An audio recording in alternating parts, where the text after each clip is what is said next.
4:06, aquí estamos. Empezábamos con Lázaro y hemos terminado con las últimas tecnologías que científicos de vanguardia en Nueva York están empleando con ese anhelo, ¿no? Ahí fuera, siempre en la tertulia paralela, Javier Pérez Campos, Fermín Agustí, Santiago Camacho, Carmen y yo nos seguíamos enzarzando. ¿Venceremos a la muerte? ¿La muerte dejará de ser muerte? ¿Viviremos no eternamente sino el cupo de años que queramos vivir? Lo que hoy nos parece increíble, conceptos como que el cuerpo no puede aguantar, dentro de 20 años ya serán obsoletos.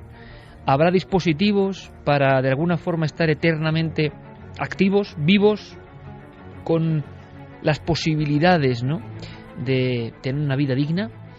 ¿Cómo se come todo esto con el aparente poco avance contra algunas lacras, enfermedades, virus nuevos que azotan a la humanidad? Es sorprendente, en el fondo es el estado en el que estamos, el estado siempre de incertidumbre de esta especie prodigiosa que hace cosas que, si se analizan fríamente, asombran. También lo de lanzarse los trastos a la cabeza, también lo de estar amenazándose unos a otros. Al parecer había varias estadísticas, las hay, sobre el estado de la paz mundial, y decían, en una noticia de ultimísima hora, como todo lo que os traemos en estas semanas, que en el último año, en 2012, la cuestión de paz mundial había estado mejor que en los años anteriores. Es decir, que se había relajado a nivel global, por supuesto, sigue habiendo conflictos, algunos completamente desconocidos, algunos que no interesan a nadie, pero que, haciendo una estadística, con todo lo malo que tiene globalizar o generalizar, que el mundo estaba un poco mejor. Y en este momento, una de las potencias más temidas por Occidente, Corea del Norte, país singular, del que hemos hablado incluso a nivel de misterio y de conspiración, nos contó Santiago Camacho en la televisión que eran los padres del lavado de cerebro, y nosotros sin quitar ni poner, porque madre mía, después del programa que hicimos, muchas personas, incluso en la prensa, decían que lo que habíamos hecho era atacar al último paraíso comunista, nosotros que somos anticomunistas. Bueno, como nos han puesto ya de todo, pues bueno, mejor que sea así. Lo que contábamos era algo evidente que han vivido compañeros nuestros como John Sistiaga, que quedaba gráfico, ¿no?, en sus reportajes, y que nosotros, como somos absolutamente apolíticos, por fortuna, contamos y ponemos a vuestra opinión, por supuesto, ponemos a vuestro libre albedrío de meteros en ello, opinar, decir, quitar, poner.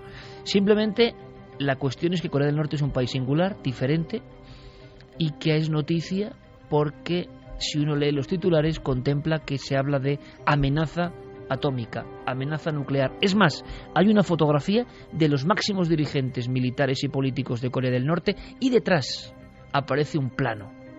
Y en ese plano unas líneas de balística que de verdad dan miedo, junto a unas letras que, claro, la inmensa mayoría no sabemos leer, y eso da más miedo. Y esas líneas tocan Hawái, tocan Nueva York, tocan Atlanta, tocan diferentes puntos del país de las barras y estrellas. ¿Qué es eso? ¿Es un plan de ataque?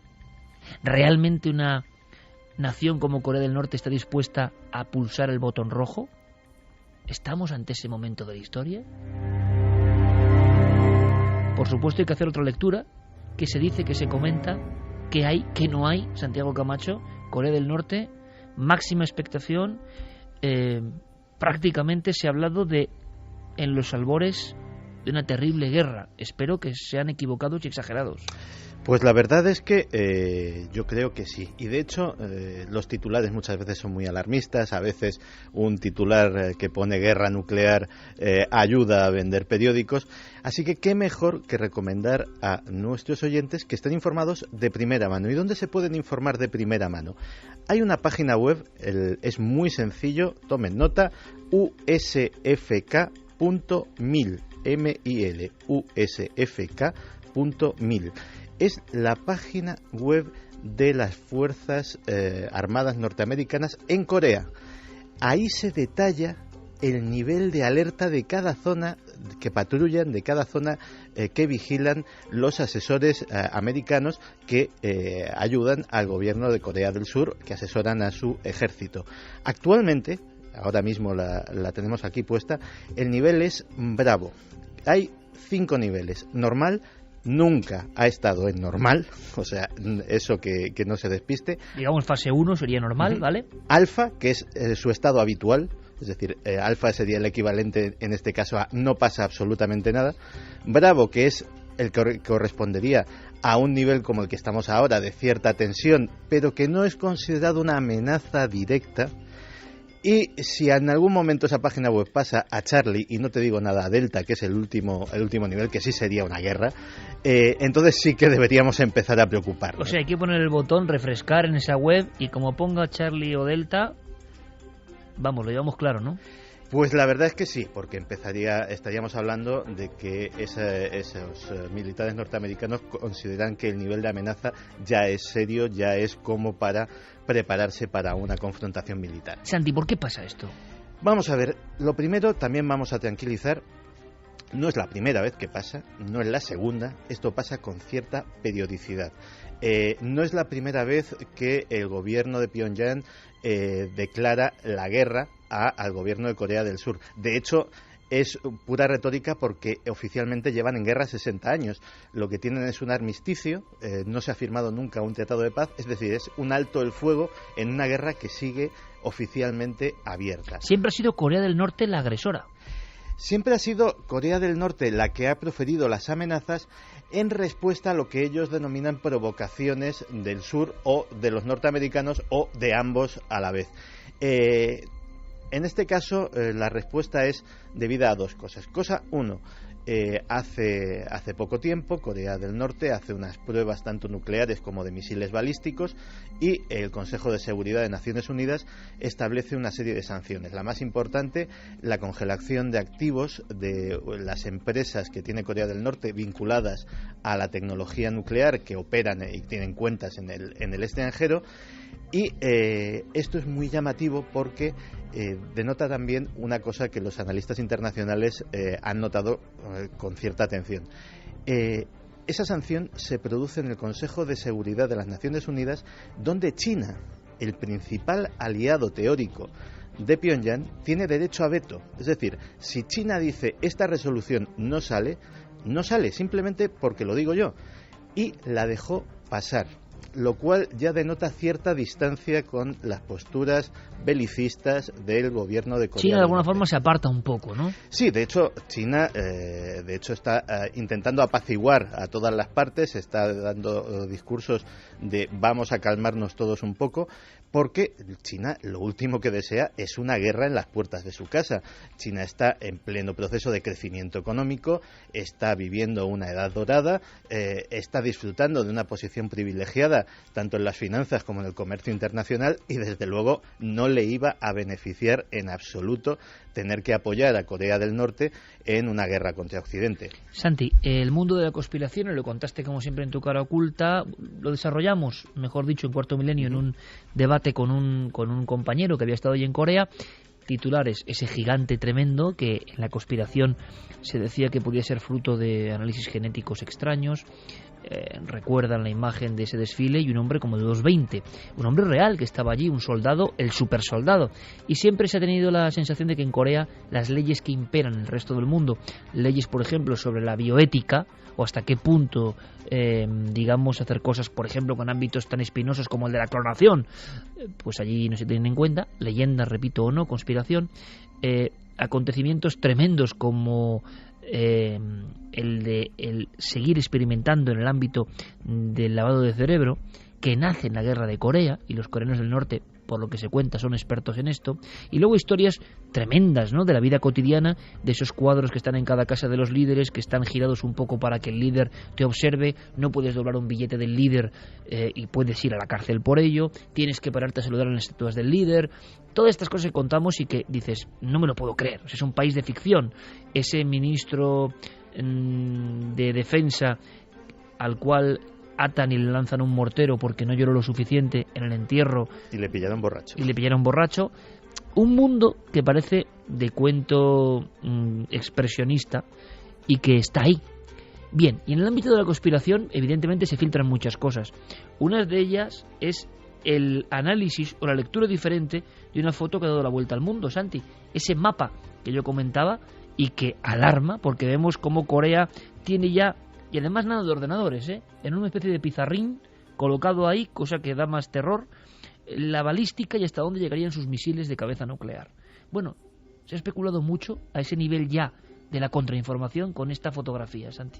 Pues sí, de hecho en esta fotografía vemos a Kim Jong-un sentado en una mesa, rodeado de 3 de sus generales, revisando lo que parecen ser unos informes y estratégicamente colocado al fondo de la sala, detrás de una enorme mesa de madera, pues hay lo que parece un plano o un mapa. Que tiene, como muy bien has trazado en la imagen del principio, pues una serie de líneas. Lógicamente, pues la gente de la red, los de Corea del Sur, que también leen coreano, han podido leer la leyenda que hay allí y efectivamente son líneas que trazarían las trayectorias de los misiles concretamente a Los Ángeles, Washington, Hawái y Austin en Texas. Eso contradice en cierta manera lo que se sabe del alcance de los misiles coreanos. Hawái sí estaría dentro del radio de acción de los misiles balísticos de Corea, incluso Alaska podría estar en peligro, pero la única incógnita es un misil en concreto que apareció en el último desfile militar, el KN-08, que es un misil móvil, no tiene una lanzadera fija y que los expertos no logran ponerse de acuerdo en cuanto a su alcance y piensan que a lo mejor sí podría llegar, eso sí, con una carga mínima, es decir, con un artefacto muy pequeño, mortal, pero pequeño, sí podría llegar a territorio continental estadounidense, a territorio de la costa oeste o incluso un poquito más para allá. Pero, desde luego, lo que queda claro es el propósito propagandístico de la foto. Es decir, no es un plan secreto. Esas trayectorias estaban allí ¿para qué? Para que se viesen y para que el nivel de amenaza de estamos dispuestos a todo y podemos llegar hasta vuestro territorio, pues se sustancie y sea más real. Los que tienen que estar más preocupados, y de hecho lo están, son los coreanos del sur. Es decir, Seúl está a poco más de 50 kilómetros del paralelo 38. La artillería coreana del norte es capaz de en minutos poner misiles y poner bombas en la plena capital de Corea del Sur. Pero, bueno, la situación se ha ido tensando, no solamente por lo que te decía antes de las sanciones de la ONU, sino por unas maniobras militares que tienen lugar todos los años. Todos los años el ejército surcoreano y el ejército norteamericano hacen maniobras militares conjuntas. Todos los años se protesta y de vez en cuando se eleva mucho el nivel de tensión. De hecho, en la época de Clinton, Clinton tuvo el buen juicio de anular las maniobras de aquel año porque Pyongyang se puso también bastante agresivo con esa posibilidad y bueno, pues se planteó una situación no tan extremada como esta. La dialéctica bélica no había llegado a este extremo, pero sí bastante grave, o sea que ya te digo que hay precedentes. O sea que estemos más o menos tranquilos. Tú hablaste en la televisión muy crudamente de no un país, sino una secta con armas nucleares. Uh-huh. Y de hecho hay otro factor que podemos estar tranquilos. Hay poca gente que lo conoce, pero hay un lugar que se llama Kaesong. Kaesong es una zona, un parque industrial surcoreano, es decir, de empresas, 120 empresas de alta tecnología de Corea del Sur, pero que está ubicado en Corea del Norte. Cientos de trabajadores todos los días, pasan la frontera para supervisar y para trabajar en ese parque que da trabajo a decenas de miles de coreanos del norte. Las empresas del sur se benefician de los bajos salarios de los trabajadores del norte. Los trabajadores del norte, a su vez, para ellos son salarios muy altos en comparación con el estándar normal de vida. Y el gobierno también se beneficia no solo porque adquiere divisas y adquiere dólares que le son difíciles de conseguir, sino además porque algo de tecnología también van pillando por el camino. Kaesong está ahora mismo activo. Es decir, no se corresponde en nada a una situación prebélica. Hoy es domingo, no va a haber a nadie allí trabajando, pero hasta ayer mismo sábado los trabajadores iban y venían con absoluta normalidad. Queda claro, Santi, es decir, ante los titulares de los últimos días, que eran terroríficos, Corea del Norte declara la guerra nuclear, cosa que nunca ha ocurrido en el planeta. Un conflicto nuclear no es bueno para nadie, seguro, y además las consecuencias son insospechadas sobre la naturaleza y el entorno. Observando dos elementos, dos balizas importantes que Santi os ha proporcionado ahora, esa web del ejército americano y esa ciudad de Kaesong, saber si la actividad continúa, pues ya tenemos dos formas de conocer perfectamente al minuto, como es hoy en día el mundo, ¿no? Al minuto, saber si la guerra no va a llegar, ¿no? Y estamos seguros de que no va a ocurrir nada, porque sería un auténtico desastre, no solo en vidas humanas, que es lo primero, sino ya a nivel global para todo el planeta. Santi, nos quedamos más tranquilos. Gracias, compañero. Mañana te veo en Cuarto Milenio, porque mañana hay cosas realmente espectaculares que luego detallaremos. Como siempre, un fuerte abrazo. Muchas gracias, Iker. Gracias, amigo. Y ahora cambiamos el tercio rápidamente, porque nos marchamos con misterio. Antes, ya con ámbito de misterio, ha habido un hallazgo interesante, rapidísimo, lo contamos en las costas españolas, en diferentes costas. Carmen, ¿qué ha pasado? Porque en el fondo esto es también la ciencia, pero es que no hablamos de mares de Hawái, no hablamos de el trópico, lugares lejanos, las fosas de las Marianas, no, costas españolas. Nosotros estamos recibiendo un montón de fotografías, por cierto, de peces raros que la gente se encuentra, y ojo, hace muy poco, hoy mismo alguien mandaba, le picó una araña y estaba la herida muy fea, y él cree, la ha atrapado, que nos la mande, pero si... la ha atrapado muerta, creo que es una araña de rincón. De rincón, que es terrible, sí. Y que muchos dicen que ya anda por España, no hay que alarmar. Pero si os encontráis con animales más o menos extraños, no tengáis la menor duda en enviarnos cualquier tipo de información, porque la pondremos rápidamente en manos de especialistas, porque es verdad que hay mucho movimiento con la fauna, ¿no? Parece que las fronteras que antes había a este nivel también se han roto y se ha globalizado. Y están encontrando en los mares españoles especies, vamos, de los que no se tenían ni la menor idea. Lo que ha ocurrido ahora va más allá. Es que se han descubierto especies que no estaban catalogadas por la ciencia en la costa española. Pues sí, esto es una noticia que ha surgido ahora porque se han dado a conocer ahora los datos del resultado de una campaña oceanográfica que se hizo a finales del año pasado, del año 2012. Se han estudiado en total 3,6 millones de hectáreas repartidas en 10 áreas marinas y, entre otras cosas, por ejemplo, en la isla de Alborán se han encontrado 675 especies diferentes. Algunas de ellas no estaban ni siquiera catalogadas por la ciencia. Es decir, a muy poco de Almería. Sí, es decir, en lugares muy cotidianos, ¿no? Ha sido Cádiz, ha sido Almería, ha sido Galicia, ha sido Asturias, o sea, nuestras costas, vamos. De esas 675, 13... la ciencia no tenía ni idea de ellas. Algún tipo de cangrejo, de estructuras totalmente desconocidas que nunca habían sido vistas por el hombre. En el Banco de Galicia, 9 especies de cangrejo de profundidad, que parece que es un crustáceo anaranjado, que no tiene más de 7 centímetros. Esa, por ejemplo, no se conocía su existencia. También peces que se creía que podían estar en unos mares y que de repente aparecen en otros completamente diferentes. Por ejemplo, el Cantábrico y el Mediterráneo. Bueno, por lo del Cantábrico se han descubierto muchos en el Mediterráneo. ¿Por qué? El agua va cambiando, va subiendo la temperatura, van emigrando. Bueno, se han hecho estudios de todo. Incluso se han llegado a describir peces que los sacaban, los científicos alucinaban diciendo estos peces nunca los habíamos visto, y los pescadores los conocían. Incluso ya los habían puesto nombre a esos peces. Decían, sí, hombre, si estos son los, no sé cómo los llaman, los beguardos, y los pescamos desde hace muchos años, y para la ciencia eran totalmente desconocidos. Y la diferencia un poco entre el conocimiento ancestral, ¿no?, de la gente de la mar y el catálogo del científico. Hemos hablado con Fernando González Sitges, con el que hemos compartido algunas aventuras en alta mar, sinceramente, y junto a nuestro amigo Luis Laria y tanta gente buena del Museo de Ciencias y del Museo de Luarca, y a él no le extraña nada, cosa que nos alegra. Nuestros mares, pero a muy poquitos metros, siguen siendo lugares misteriosos, lugares todavía por descubrir.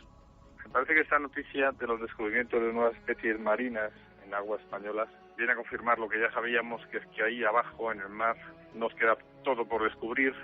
Yo he estado con Iker en alguna de las campañas que hemos montado para buscar calamares gigantes, entre otras cosas, y se ha visto que hay no solamente especies que no pertenecían teóricamente a nuestros mares, que aunque eran conocidas no se han visto aquí, sino que se han descubierto muchas especies nuevas, pero es que además ha sido yo llevo unas semanas gratamente sorprendido y con grandes alegrías, porque ha sido este nuevo 2013 nos llega lleno de grandes descubrimientos por todo el mundo, que lo único que hace es confirmar que en este mundo queda todavía mucho misterio y muchas cosas por descubrir.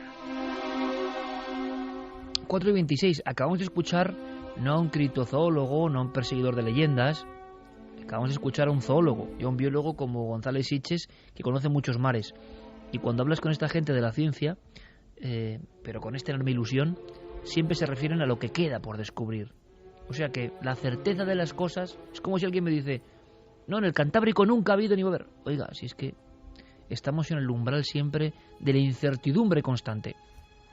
Y cuánto más si nos aproximamos a los casos del terror, a los casos que para algunos serán simples alucinaciones, pero que son también un recuerdo de la aparición. Y las apariciones, las ánimas, el alma desgajada, la sensación de algo que ya no pertenece a lo vivo ni tampoco está del todo muerto, eso nos acompaña desde el principio. Siguen llegando casos, siguen sorprendiéndonos. La escenografía sigue estando un peldaño más arriba de nuestros conceptos, de los que teníamos ya sobre el tema. Y este caso es flagrante, absolutamente gráfico para todo esto, Javi. Pues sí, en este caso además lo recibimos por un email de esos que nos llegan de los oyentes porque nos pedía ayuda, y nos pedía ayuda porque lo que él estaba viviendo desde hacía unos años a esta parte lo mantenía casi en vela durante varias noches. Esto comienza desde que se mudan a una antigua casa en el pueblo de Alcázar de San Juan. Allí, desde que llegan prácticamente, desde que ponen los primeros muebles, empiezan a notar pasos en mitad del pasillo. ¿Casa antigua? Una casa antigua cuya historia no conocen. Por eso sería interesante, ¿no?, también llevar a cabo una investigación más pormenorizada de este caso, incluyendo en esa investigación un estudio, ¿no?, de qué hubo en el terreno años atrás. Porque, como decía ya desde el principio, empiezan a vivir todo tipo de fenómenos que con el paso de los años llegarían a ser contrastados incluso por otros miembros de la familia. Lo que pasa es que ellos intentan vivirlo con la mayor normalidad posible, dentro de lo que cabe, ¿no?, de aceptar este tipo de experiencias, hasta que de pronto, en el verano del año 2010, ocurre algo. Ocurre en mitad de la noche y tiene que ver con una visión que nuestro testigo recordaba de esta forma. 3 o 4 años atrás, pues en verano, ya por la noche, me levantaba pues para ir al baño. Desde mi cuarto al baño, que está afuera, tengo un patio que lo cruza y tenemos un trastero. Y ahí en ese trastero, con la puerta entreabierta, como que empecé a ver como un jersey aquí a punto, de esos antiguos, a color, ahí puesto.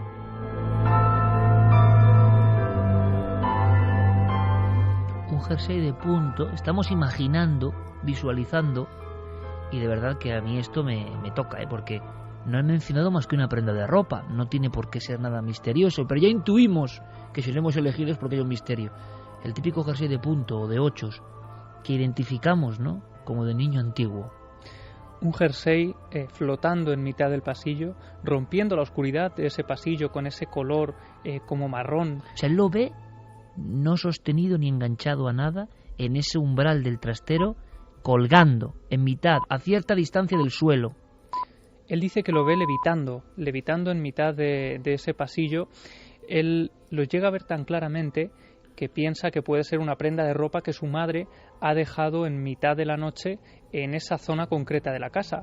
De hecho, esa primera noche, este testigo, Félix, consigue dormir con normalidad, con cierta normalidad, porque cree o quiere creer que eso es algo absolutamente normal. Un error, ¿no? Su madre ha dejado una prenda y la oscuridad del fondo ha generado ese efecto, ¿no?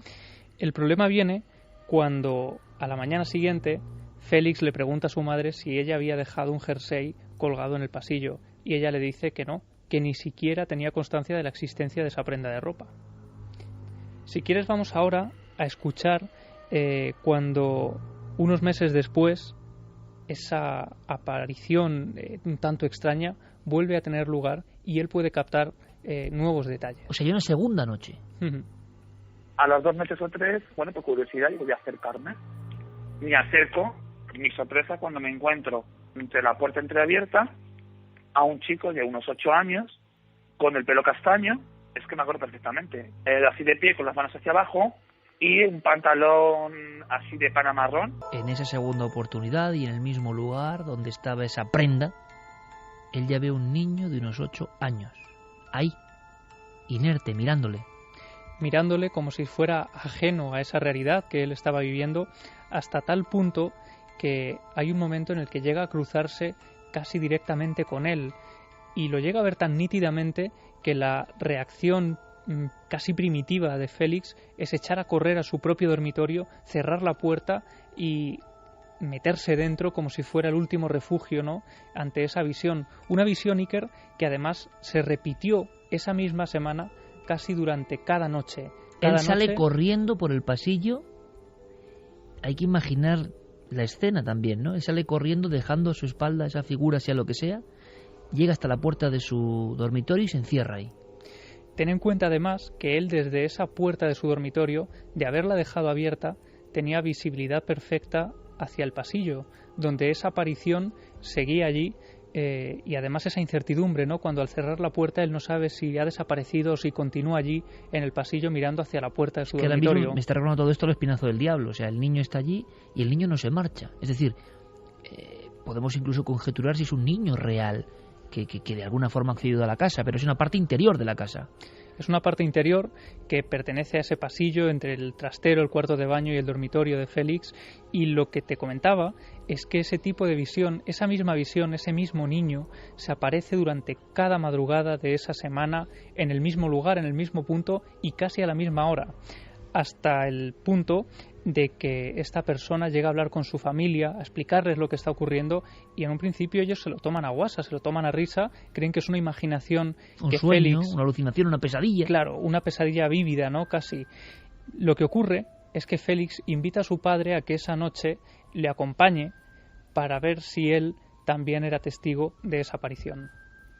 Al día siguiente digo a mi padre, esta noche te vas a quedar conmigo, lo vas a ver y lo vas a escuchar porque sé que se escucha y además que los pasos, caminar y todo. Ya por la noche lo vimos los dos, pero perfectamente, como puedes ver a cualquier persona, o sea, la veis, me en la cara que la tenía oscura.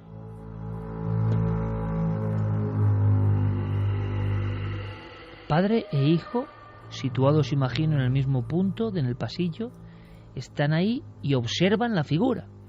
Y una vez más, los dos son incapaces de salir a ver casi palmo a palmo lo que es esa figura, porque llegan a verla con tal nitidez que les causa tal pavor que tienen que encerrarse una vez más en el interior de esa habitación. Pero no solo eso, Iker. Como comentaba al principio, en ocasiones esta aparición iba acompañada de un olor muy desagradable que este testigo decía que era el olor de algo que no estaba vivo, un olor casi algo muerto, era lo que él decía, un olor que impregnaba casi cada rincón de la casa cuando tenía lugar esta aparición en concreto. Finalmente, este tipo de visión ha continuado produciéndose hasta día de hoy en noches puntuales. No era algo tan habitual como durante esos meses del año 2010, pero sí que ha vuelto a ocurrir, acompañado también de otros fenómenos que parece se han ido intensificando. Por ejemplo, la puerta de mi habitación se abre sola, noto como que alguien se sienta en mi cama, noto el peso. Una de las veces también me destapó y me tocó la mano, como si se chocaran contra la mesita. Notas como caminan. A día de hoy no se me ha vuelto a presentar, pero sí noto que está. ¿Sabemos algo del padre? ¿Ha declarado el padre? ¿Podremos entrevistarle, Javi? Bueno, nosotros vamos a poner toda la carne en el asador para saber algo más de esta historia que desde luego yo creo que es única. Yo no había escuchado nada parecido. Sí habíamos oído hablar, por ejemplo, de esas piernas o de esas figuras de las que solo se ve el tronco, ¿no? Pero solo un jersey flotando en mitad de un pasillo y que luego en los días posteriores se va completando esa visión o esa aparición. Yo nunca. Y además coincide el hecho y estamos haciendo ese acopio de casos, ¿no? La iconografía que se presenta es variadísima. Las personas, muchísimas en este país, han perdido el miedo a contar su testimonio. Cada uno puede pensar lo que quiera. Yo se lo decía al doctor Gaona. Dices, lo lógico es acudir a la alucinación. Hombre, ya con el padre, alucinar los dos al mismo tiempo, bueno, pues complicado. Y yo digo, doctor, pero yo no he tenido una alucinación. O sea, yo nunca he alucinado viendo un fantasma. Y la gente que conozco tampoco ha alucinado. Por lo tanto, alucinar no debe ser tan fácil, oiga. Y admiten los médicos que alucinar no es tan fácil. Aquí estamos ante un caso de fantasmas. ¿Esto es un fantasma? ¿Esto tiene algo que ver con un pasado de esa casa? Además, este caso, que seguiremos investigando porque nos ha puesto los pelos de punta, viene a colación de otros muchos incidentes que han ido llegando y nos interesa muchísimo, amigos y amigas. Nos estáis enviando casos que muchos, bueno, como si fuese un pequeño tabú familiar, habéis resuelto de alguna forma, habéis comprendido y nos lo queréis contar. Casos ocurridos durante la infancia, muchos de ellos. Pero en este caso lo sorprendente, si fuese solo un testigo, bueno, es muy detallada la visión. Pero ya lo del padre, bueno, tenemos que conocer mucho más. Pero gracias por este primer paso. Por cierto que hay una cosa, antes de terminar con esta investigación. Bueno, dime, Javi, y así yo termino con una cosa, con un anuncio que quiero hacer. No, muy rápido. Ahora mismo, además, acabo de recordar una historia de una persona muy cercana a mí, de Daimiel, que decía que en su casa durante años muchos miembros de la familia habían visto también solo una prenda de ropa. En este caso hablaban de unas zapatillas. Recuerdo esa historia que a mí me marcó, fue hace 2 años, y prometo intentar traerla a Milenio 3 en las próximas semanas, porque ella hablaba de unas zapatillas que veían andando por la casa solas. Ella no sabía nada de qué podían ser, y de repente, hablando con su abuela, contándole aquella historia, esta chica, Laura, decía que a su abuelo lo habían tenido que enterrar con unas zapatillas de estar en casa porque se le habían hinchado los pies.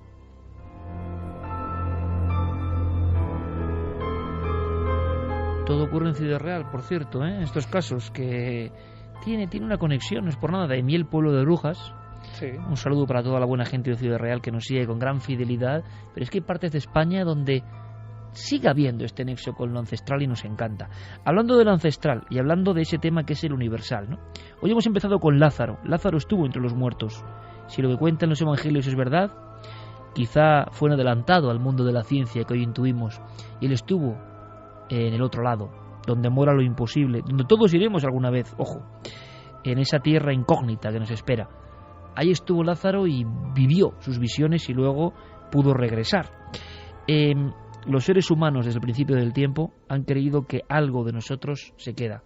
Eso significa decir o afirmar que no somos solo carne y que algo que nos mueve se separa en una especie de bifurcación eterna en el momento supremo, en esa despedida, y que ese algo que se queda puede llegar, y a veces llega para comunicarnos, para contarnos su historia, en ocasiones para cuestiones que parecen hasta bastante banales. Bueno, de todo eso vamos a hablar en un experimento puntual, y no será en 4, será en la cadena Telecinco, que es un poco la cadena madre del grupo Mediaset, el 10 de abril, atentos, daremos más información, sí ocurrirá algo extraño, ¿no? Algo asombroso.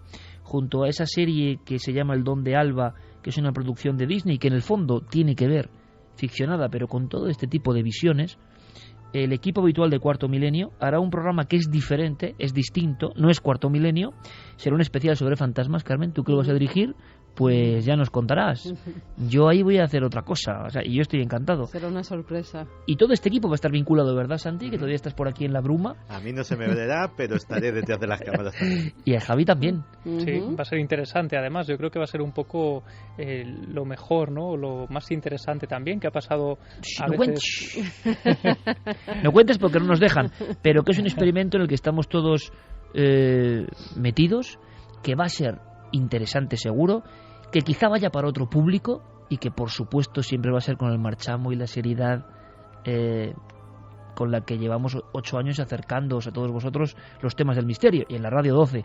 Es decir, nosotros jamás, y quiero dejarlo muy claro, vamos a hacer nada, nunca lo hemos hecho en lo que no creamos. Si estamos aquí tanto tiempo, en la radio y en la tele, es porque este equipo, que es el mejor equipo que alguien puede tener, eso lo digo, y que Carmen va a tener a su disposición como directora de este programa en concreto, es porque siempre hemos hecho lo que hemos creído. Siempre. Y por eso lo pasamos tan bien. Y yo espero simplemente que en una hora, imagino que mucho más temprana, empezaremos sobre las 10 quizá, o por ahí, y luego ya habrá esa serie, y luego continuaremos durante la noche. Va a haber tales casos y tales historias que es muy interesante. Y mi agradecimiento, tengo que decirlo, a Telecinco, que es una casa importante, para que nosotros hagamos algo con nuestro criterio, sin ningún tipo de imposición, porque nos conocen para bien y para mal, y saben que nosotros el misterio lo amamos y que siempre vamos a hacer cosas que nos interesen. Y creo que de verdad, como ha ocurrido ahora con Javi, nos vamos a sobrecoger. Pues sí, que se estrena el 10 de abril El Don de Alba en Telecinco, y la cadena ha confiado en nosotros como las personas que llevan el misterio en Mediaset para hacer un especial sobre fantasmas, sobre lo que algunas personas tienen la capacidad de ver. haremos ese especial. Este equipo va a estar muy involucrado y, por supuesto, vamos a pasar 2 horas, serán 120 minutos de auténtico misterio, como siempre, con la seriedad con la que hacemos las cosas. Y con mucha conexión con los fantasmas, que es un tema que podemos tocar fraccionariamente en Cuarto Milenio, porque Cuarto Milenio es un magazine que quiere tocar de todo, evidentemente. Yo me froto las manos porque tengo unas ganas de estar en ese nuevo rol, no voy a decir más, pero no sé, yo estoy encantado. Así que espero que nos acompañéis. Sabéis que la tele es una batalla tremenda y que vuestra compañía es fundamental, y es lo que hace que sigamos. Va a haber sorpresas, ¿eh? No verte a ti presentando. Sí, eso mucha gente va a decir. Van a decir, alabado sea Dios, se cumplió el milagro. Por fin Iker nos deja de dar la paliza. Pero pudo aparecer. Vosotros sabéis que soy Capricornio, soy insistente. Apareceré por algún lugar. En fin, 10 de abril, seguiremos informando. La próxima semana daremos más datos. Tendremos más datos también. Esto nos ha pillado un poco a contrapié en el sentido de la rapidez. La televisión es así, pero queremos confiar en vuestro apoyo. Claro que sí, como siempre. Va a ser muy interesante. Estamos reconectando, gracias a todo el equipo, gracias a Javi, con un montón de testimonios que creemos que tienen que conocerse. Pero vamos rápidamente, ¿os parece, compañeros? Vamos rapidísimamente, porque Diego tiene que hablarnos de su créalo o no. Además, ya esté el oráculo no el calero, así que todo cobra sentido. Todo cobra sentido. Créalo o no, Diego Marañón.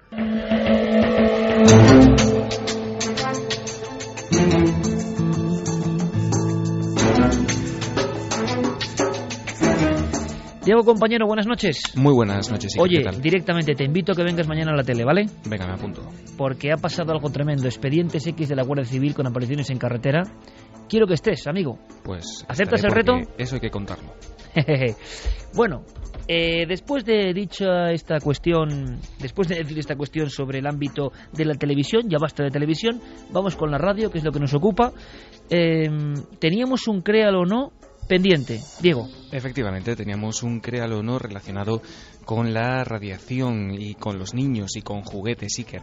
Hablábamos de la posibilidad de que algún gobierno determinado hubiese autorizado la distribución, la fabricación de juguetes, de juegos de mesa con elementos radiactivos. Y esa era la pregunta que trasladábamos a la audiencia, si creían que eso era posible o no.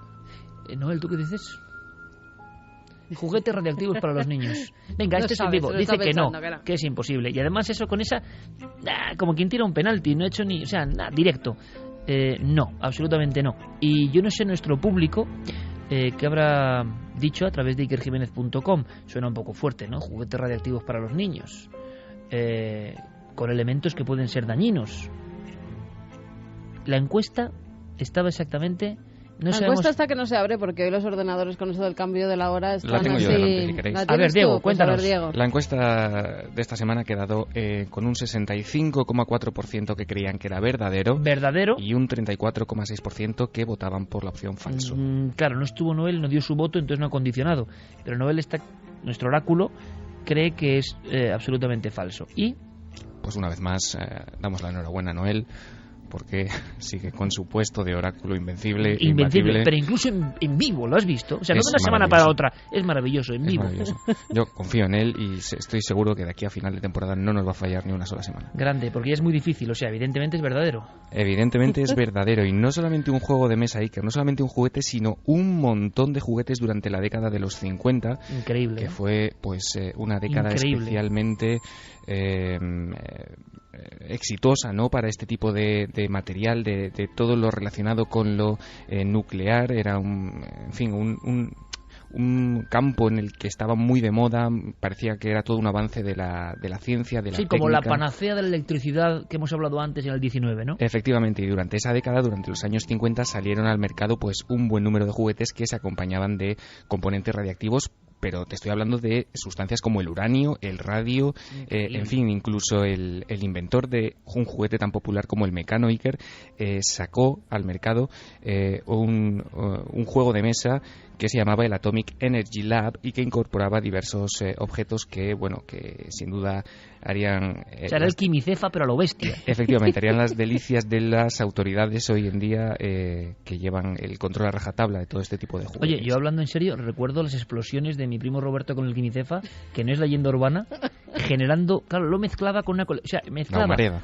mezclaba el quimicefa con la colección de minerales de su padre. Y entonces, claro, había una serie de reacciones en cadena que eran impresionantes. O sea, el quimicefa para los niños de nuestra época 5 o 6 años era brutal, ¿no? Sí, yo me Pero quedé esto... en el Naturanova y yo no pasé de ahí, afortunadamente. Y hay ejemplos, imagino, delirantes, ¿no? El laboratorio de energía nuclear es lo máximo, ¿no? Sí, pero además pues otros juegos, por ejemplo, era el Gilbert U-238, que era literalmente un laboratorio de energía atómica.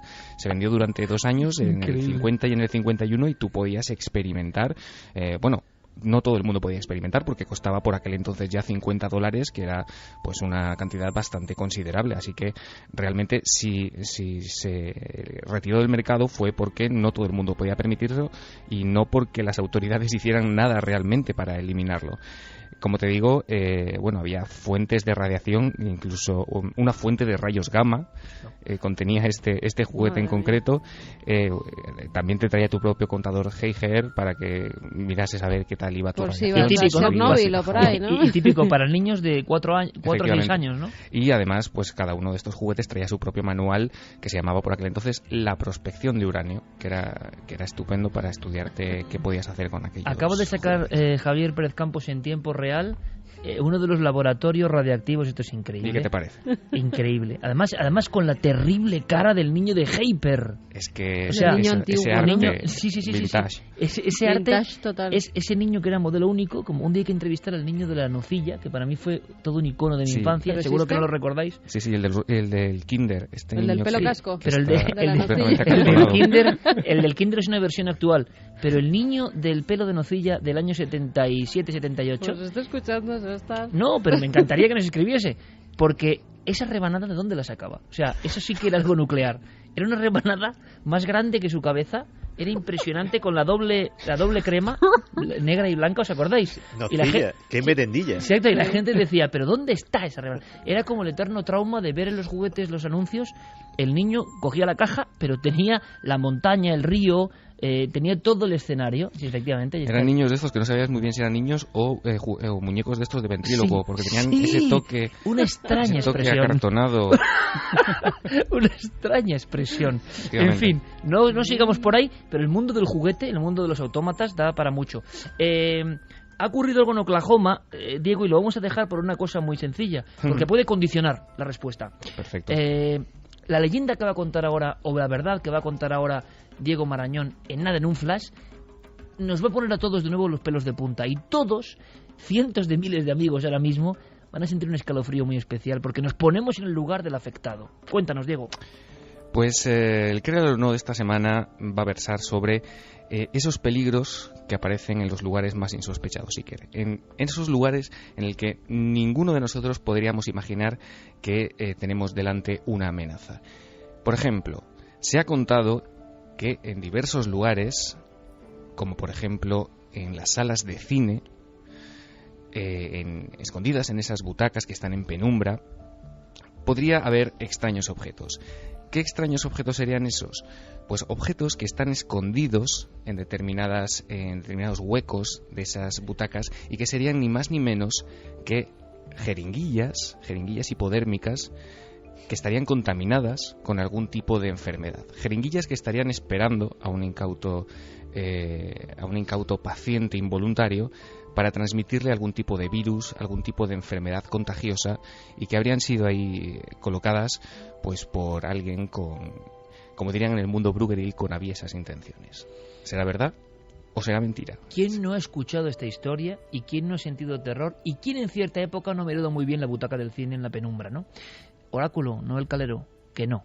Es que además es rápido, ¿no? Es Billy el niño, que no, él es... Dedo rápido. Yo no sé por qué me hago tantas preguntas, todavía no me pregunto si tengo a Noel enfrente, que sabe rápidamente discernir lo certero de lo falso. Ya lo has visto, Diego, la semana que viene la solución.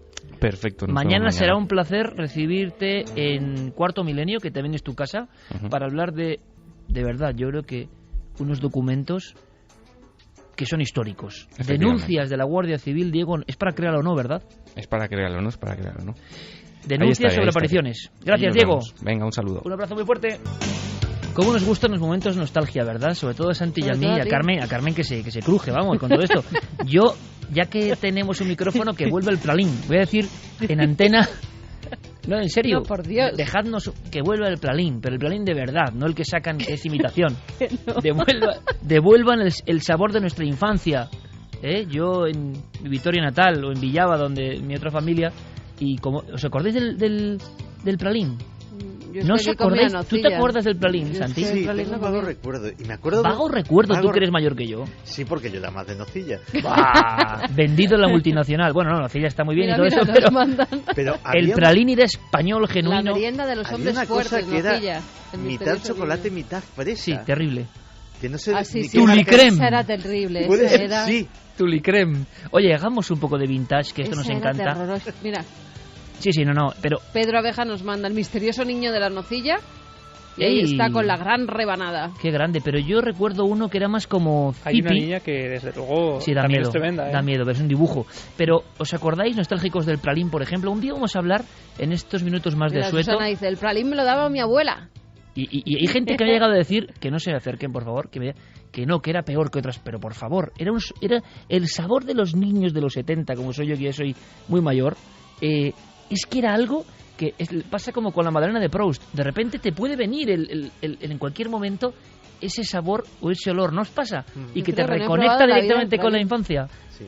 Yo creo que no he probado el pralín en la vida. Bueno, tú te lo pierdes, porque y luego intentan No, yo volver me a acuerdo sacar que no cosas. me lo daban, a mí me daban que- nocilla, que no. siempre además quería la blanca. Siempre decía, ¿por qué no harán una nocilla blanca? Solo hacen o blanca o negra, pero... O aquel misterio negra. de los dalki auténticos de la antigüedad, casi prehistórica, Los de de mi fresa y infancia. nata. No, y los triples, ¿os acordáis? No. Con 3 sabores, ¿no os acordáis Sí, de esto? sí. ¿Te acuerdas, Santi? Fíjate que me estaba acordando, hace poco leí la última novela de Stephen King, la que trata sobre un viaje en el tiempo para intentar salvar a Kennedy. Y el genial Stephen King da una nota que yo creo que todos pensamos. Cuando este viajero del tiempo vuelve a los años 60, se da cuenta de que la comida sabe mucho Bueno, mejor eso es entonces. un debate brutal. Y hay gente, y yo he visto algunos blogs en la red, por cierto, que hay personas en la red que hacen cosas maravillosas, que es periodismo de primera, pero gente igual tiene un blog sobre chucherías de los años 70. Qué o buenas. de verdad, Yo de esas sí que me las sé todas. Claro, y hay dos teorías alucinantes de la conspiración. ¿Saben más porque nuestro recuerdo genera un impacto mítico en nosotros? Es decir, 2, porque la infancia es un momento en que todo se capta con un esplendor especial.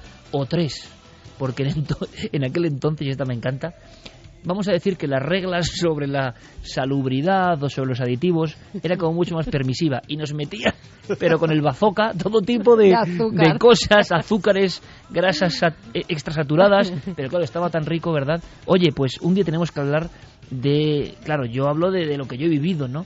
Pero había toda una panoplia, pero ojo, los juguetes españoles de la época. ¿Quién recuerda Montamán, Montaplex? O sea, había cosas... Los sobres. Que había uno que salía un platillo volante, sí, que era señor. maravilloso. Sí, señor, el más codiciado, ¿no? Sí. Y la cara era un humanoide. O sea, hay cosas maravillosas que hemos vivido que eran como muy españolas. Yo, Javi en esto perdonad, no pero está vamos. fuera. No, Javi, yo soy Javi muy es un posterior. chicuelo. Javi es un chicuelo. Muy posterior. Bueno, vamos con nuestros mensajes para terminar. Dice, ¿os acordáis del Casi la Mirinda? Hombre, Nos lo por decía supuesto. Chris. Y Que vuelva el pralín. yo voy más allá. Voy a ser bizarro a tope seguramente por la gente de Navarra. Yo bebía Kings. Anterior al Cas. Kings. Eso solo había en Vitoria y que No, aquí no, había. esto era en Pamplona Villava. Da igual, pues en Pamplona. Kings, Aquí eso no cuya existía. acidez te hacía casi llorar los ojos. Era increíble. Era increíble. Era un zapatazo en la cara cuando Por tomabas un cierto, Kings. que cuando estuve en Estados Unidos pude volver a recuperar una cosa que no tomaba desde pequeño, el Royal Crown Cola. ¿Cola? Cola había. Oye, hay que hablar de los grandes fracasos también. Sí. Hombre, que hay marcas que todavía existen, que se lo tomen a bien, pero que esos intentos no repentinos, publicidad, y luego está el misterio del consumidor, ¿no? Que no quería, pero eso es por fortuna. Por mucho que le atosigaran con publicidad, no quería. Y había grandes proyectos, ¿verdad?, que caían, ¿no? ¿Quién no se acuerda del Schweppes Cola, no? Por ejemplo. Sergi dice, hay que ver el cachondo que tiene esta noche en Nave del Misterio. Debo reconocer que me he echado unas risas. Roma dice, en serio, me parto con Iker, la que tiene el IA con el niño en la nocilla. ¿Os acordáis de los tronquitos o los gitanitos? Es que eran gloriosos. Oye, o sea, ¿siguen existiendo los palotes? Sí, pero no es lo mismo. Vaya por Dios. Es que que sí, no es lo, sí, no, saben. no es lo mismo. A mí sí que me sabe. Dice Fermín Agustí que cada día come varios palotes, que no es lo mismo. O sea, claro, estaríamos así. Decía el Pero Pralín, se sigue pegando el Pralín, papel al la palote. nocilla de hombres. Sí, se El sigue Batman. pegando. Pralín dice una nocilla de hombres. Eso Aquí es. estoy con él. Y que en internet además se Estoy pueden con él. comprar, como se puede comprar de todo, se pueden comprar botes vacíos de pralín. Botes vacíos de Pralín. La tinaja. Ay, esos Ahí son está. los botes. Sin Ay, ningún tipo de diseño. Estos los vendían en el pueblo. Claro. En Ávila los Claro. vendían, es verdad. Como En debe Madrid ser. no lo Pero lo encontrábamos. mejor Ahora es que que hemos esos visto, tarros sí. están sin lavar, o sea que tienen restos todavía de pralín Grande. de vete a saber Pues nada, cuándo. para pegarle una Del chupadilla. ADN. Pralín arqueológico. Los pelotes sí existen, yo soy del 90 y los conozco. La infancia de Iker hace llorar al niño Jesús. Oye, vamos a ver, hace llorar. ¿Os acordáis de la primera versión de los petacetas? Hombre. Yo no sé si es leyenda o no, que es del Test- grupo Z. ¿Cómo No, va a ser verdad? ¿en serio? ¿Cómo va a ser del grupo Z? ¿En Que serio? pegaba unos estallidos que ahora No, son- pero que ahora son Nah. fuegos de artificio. Antes te pegaba. Antes te dolía la lengua. Antes te retumbaba el paladar con eso y era como un seísmo en tu boca. Sí, sí. O sea, era increíble. Los niños medio llorando con el petaceta, pero Bueno, queríamos volver. que se nos está yendo de las manos. Hay que hacer un programa especial. Los barriletes. Los barriletes! Estos sí que no los he encontrado Pues, yo, ¿ves? y por favor, que alguien en Vitoria me diga si las castañas. ¿Alguien se acuerda? Es para mí un... Eran asquerosas, Que con no, perdón. no, hombre, por favor, ¿cómo vas a decir eso? Una cosa O sea, horrorosa. a un vitoriano como yo no puedes decir eso. Vamos a hacer un día un programa sobre nostalgia, Santi, Sí. de el carro y esos carros que había por la calle. He Manu llegado a Chávez conocer dice, los carros por la El calle. los chicle motocarros. premio. Ese no se ha pillado.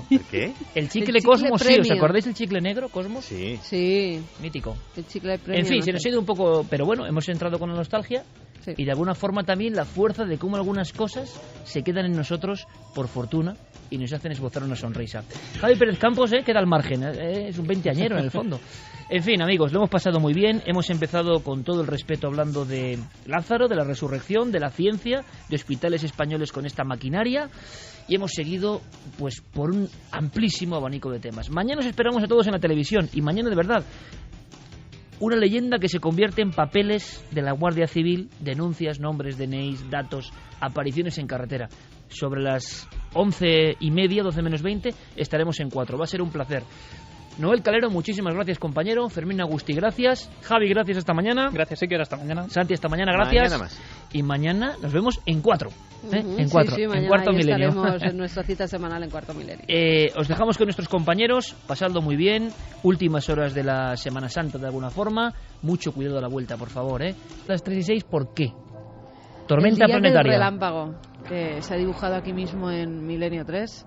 El día del relámpago es la saga continua de Caballo de Troya. Bueno, se han quedado muchas preguntas en el aire porque Los Caballos de Troya, ya sabéis que se ha publicado el último hace escasamente unos meses. Supuestamente el caballo de Troya 9 era el último, ¿no? Era el último, pero la gente se ha quedado con muchas preguntas. ¿Qué le sucedió al mayor tras su regreso a 1973? ¿Fue el general Curtis un traidor? ¿Murió Eliseo? ¿Se hundió la cuna en el Mar Muerto? En fin, quien hemos leído la saga de Caballo de Troya nos hacemos estas preguntas que nos quedábamos con las ganas de que nos la contestara Juanjo Benítez. Y ahora la novela El día del relámpago es la pieza que faltaba. Resulta que ahora nos va a contestar a todas esas preguntas y por fin todo va a cobrar sentido. Juanjo Benítez, sobre las presentaciones evidentemente, es una persona que siempre ha utilizado desde sus crónicas en la Gaceta del Norte tras los ovnis, aquello de las en la manga, ¿no? Eso es. ¿Y esto es un as en la manga en la saga de Caballo de Troya? Sí, parece que ahora ya se va a cerrar del todo esa saga, nos va a contestar a todas las preguntas, vamos a saber la realidad de todo. Pero nosotros la queremos saber, pero también queremos que la conozcan nuestros oyentes. Por eso vamos a hacer un sorteo. Ajá. Vamos a regalar 2 libros cada semana. Van a ser, yo creo que 3 semanas, Fermín. Eso es, durante 3 semanas. Tienen que entrar nuestros oyentes en cadenaser.com/milenio3 y contestar a una pregunta. Pueden hacerlo hasta el viernes que viene. Se dará la respuesta el sábado. Concurso de Milenio 3, lo pueden buscar el día del relámpago. La primera pregunta es, ¿cómo se llamaba el niño mestizo que tenía los huesos de cristal y que fue sanado por Jesús? Y hay 3 opciones. A, Jasón, B, Ramsés o C, Ajasdarpán. Bueno, pues que contesten y ahí entrarán en el sorteo para ver si ganan uno de esos libros. A ver, que yo me entere, en las 3 próximas semanas, Sí. 3 concursos Sí, con unas preguntas sobre el mundo de Caballo de Troya exactamente. y sorteamos 2 ejemplares del Día del Relámpago. Eso es. Oye, perfecto. Y tendrán toda la semana para contestar a esa pregunta. Si no la saben ellos, pues que se lo pregunten a su madre, que seguro que ha leído Caballo de Troya, o a su tío, padre, o a su o a padre, quien sea. o a quien sea. Hombre, porque si hay una saga de libros que ha generado una cuestión familiar y casi como el libro secreto de los presidentes, hereditaria, ¿no?, de pasarse de generación en generación. Se hizo muy famoso Caballo de Troya cuando el príncipe Felipe, ojo al dato, salió diciendo que era su libro preferido, en el año 86, ¿eh? Y eso generó un sinfín de cuestiones. Bueno, pues nada, perfecto. El Día del Relámpago, gran título, gran foto, porque lo que ha pasado en el Vaticano también le da una fuerza, ¿no? El relámpago, ni más ni menos. Bueno, pues gracias a Editorial Planeta, esta iniciativa de Editorial Planeta que edita nuestro compañero Javier Sierra y edita nuestro compañero, en breve, Javier Pérez Campos, ¿no? En primicia, lo hemos dicho. Ah, pero... no lo sabía nadie. No, pero bueno, está bien que lo contemos ahora porque va a ser dentro de poco y bueno, ya estamos ahí ultimando los preparativos y deseando decir ¿Quién algo. lo ha visto? ¿Y quién lo ve a este chico? ¿Quién lo ha visto? Y, a ¿Y ver quién si os lo ve a este animáis chico? también, que es verdad que muchos lectores os echamos de menos. La gente de Sí. Planeta se porta fantástico con Carmen y conmigo. Ahora mismo es imposible, porque pero ojalá lo logremos. Nos pero tiene abducida, Alma. yo he visto alguna cosa, yo te voy a decirlo, yo he visto alguna cosa de Javier Pérez Campos, no voy a contar nada más, con su nombre y el sello Planeta, y me he sentido muy orgulloso. Me he sentido muy orgulloso de que alguien con 24 años haga ese libro, tenga el sello Planeta, que significa mucho y es mucha responsabilidad. Jolín, el sello de JJ Benítez, ¿no? El sello de Antonio Rivera, el sello de Andreas Faber-Kaiser, el sello de Fernando Jiménez del Oso, Los el más sello de la míticos. colección Documento, ¿eh? Los más míticos del Y, misterio. por cierto, Planeta han no nos pasado por paga nada a Planeta. nosotros por No, esto, ¿eh? Que la no, gente no, puede no. pensar que, oye, Iker, ¿cómo se lanza? Yo soy un mitómano y me siento orgulloso, Javi, y iremos contando cosas. ¿Te parece? Y sabes que te lo agradezco y por eso sois casi de los primeros en tener estas informaciones. Así que bueno, ojalá pronto pues podamos ir contando más cosas. Ojalá, compañero. De momento, el Día de Relámpago es protagonista y la pregunta ya en cadenaser.com/milenio 3. Eso es. ¿Qué te parece si vamos con unos pocos mensajes simplemente, quizá por este viaje que hemos hecho a la España extraña, nunca mejor dicho, o al mundo de las puertas del infierno? Muy breve, luego seguiremos, ¿no? Porque enseguida nos espera Hitchcock y ese sonido, ¿no?, de alguna forma, de las cuchilladas míticas más legendarias de la historia de la tele. Vamos allá. Pues mira, Perdicas nos dice el Minotauro una explicación a los demonios del ser humano, al laberinto que te pone la vida que tienes que sortear. Antonio Rubio, ¿y si esa tal puerta del infierno está en un volcán y por eso será por el nombre Puerta del Infierno, por lo que se lo pusieron, porque hay una puerta del infierno que se la ponen por algo parecido, es por unos gases que llevan durante 40 años ardiendo y siguen, y es una de las bocas del infierno actual. Como decía nuestro amigo Marco en Nápoles, la solfatara, ¿no? Sulfatara. Fairful dice, curiosa la procedencia de la palabra averno. JS Flechillas, encuentro personalmente enriquecedor como estudiante de filología clásica el tema que se está tratando ahora en Milenio 3. ¡Qué grandes! Darvos, si esas llamadas puertas tienen unas escaleras y sale ese gas tóxico, algo tiene que haber ahí debajo. Sí, dióxido de carbono, que es lo que mata a los pajarillos y a las personas. Y ánimas. Si hablamos de Alfred Hitchcock, esa silueta que nos marcó a todos, ¿verdad? Esos episodios terribles, escuchamos un sonido. El sonido quizá más famoso del cine, pues no lo sé, pero entre los 5 sonidos más famosos del cine tiene que estar este momento.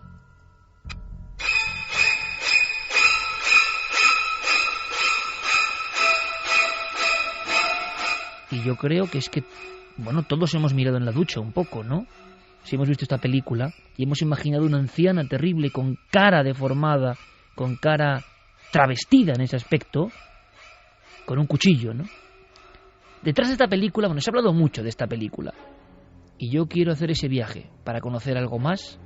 Y ya con lo que me iba apuntando Javier Pérez Campos, que tiene un libro en inglés lleno de posits, lleno de... Es obsesivo nuestro amigo, como debe ser, lleno de posits, de marcas, como aquí toda la familia. Y ¿qué hay que saber de Hitchcock y el misterio de esta película en concreto? ¿No se había contado todo ya?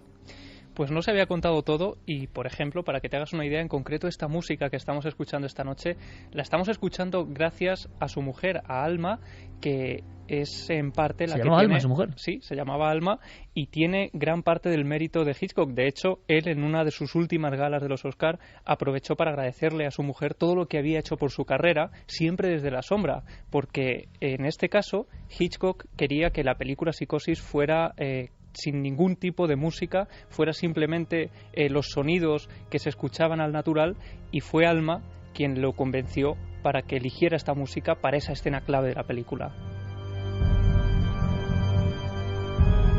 Ahora, para ilustrarnos, Noel Calero nos va a sacar uno de esos viejos discos, y casi lo vemos en vinilo casi, una sintonía dedicada a Edgar Allan Poe, que es casi de alguna forma en mentalidad paralelo. Es un Alfred Hitchcock más antiguo, ¿no?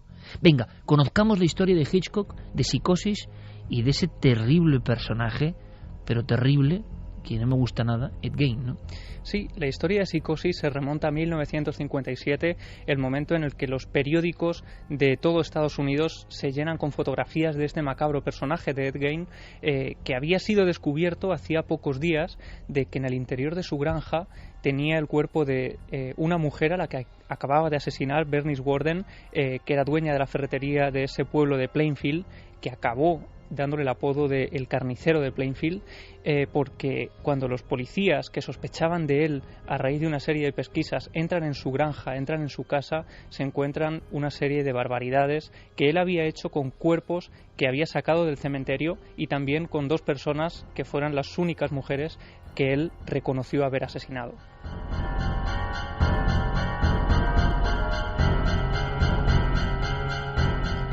Al entrar en esa casa, los policías se encuentran todo tipo de objetos macabros hechos con restos humanos, esos cráneos utilizados para cuencos de la sopa para comer.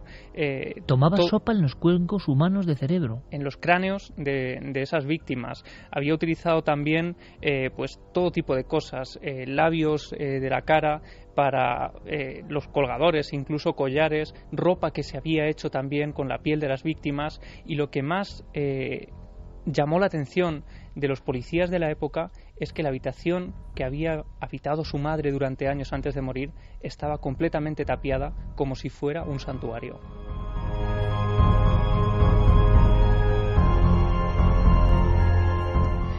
Todas estas noticias y todas estas informaciones fueron copando los periódicos de la época cada día, que hacían un seguimiento de todo esto, hasta que este hombre, Ed Gein, fue capturado y fue llevado al psiquiátrico, donde pasó el resto de sus días hasta su muerte años después. ¿No fue ejecutado entonces Ed Gein? No, porque lo que se dijo es que tenía problemas mentales, posiblemente relacionados con la relación casi enfermiza que tenía con su madre, porque su padre les daba serias palizas y decían que sufrían serios maltratos, y esa relación madre-hijo fue tan intensa que acabó, como decía, siendo determinante en este tipo de comportamientos. Y luego ese asunto, que es otro asunto, que ahora no trataremos desde luego, pero eso del maltrato físico, y cómo muchas veces es una especie de maldición tremenda que los científicos siguen investigando, cómo el maltratado se convierte con el tiempo en maltratador, muchas veces, aunque ha odiado a quien le maltrata, y sin embargo algo irrefrenable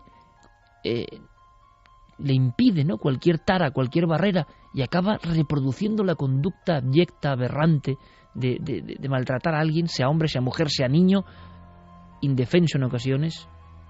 Y eso ocurre, y es un problema científico que nadie sabe exactamente cómo resolver. En el caso de Ed Gein, de una forma tremenda, ¿no?